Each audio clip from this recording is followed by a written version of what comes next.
အားလုံးပဲမင်္ဂလာပါအခုကျွန်တော်ပြပြမယ့်သင်ခန်းစာကကျွန်တော် truck တွေကိုထိရောက်စေတယ်ကျွန်တော်တို့ဒီ face full ပေါ့နော်ကျွန်တော် cable တွေပါမရှိတဲ့အခါမှာကျွန်တော်တို့ဒီလိုမျိုးတေကျိုးနဲ့လုပ်တွေ့ရတဲ့လေ့ကျင့်ခန်းပေါ့နော်အဲ့ဒီမှာဆိုရင်ကျွန်တော်တို့ကတိုင်တိုင်တို့မျိုး bunch မှာလည်းလိုမျိုးရှိထားရရတယ်သူကတော့မျက်နှာနဲ့တက်လောက်ကိုဒီကျွန်တော်တို့တေကျိုးကရှိထားအောင်ပေါ့နော်ပြီးရင်ကျွန်တော်ဒီဘက်အနေထားဆွဲပြမယ်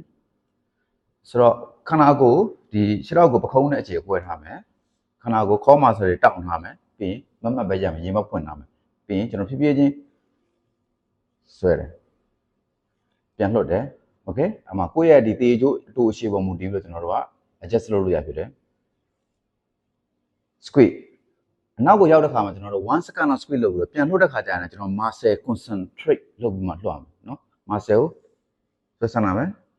ပြီးလွှတ်မယ်โอเคဒီဘက်ရှင်းနေပြမယ်ဖွင့်လာတယ်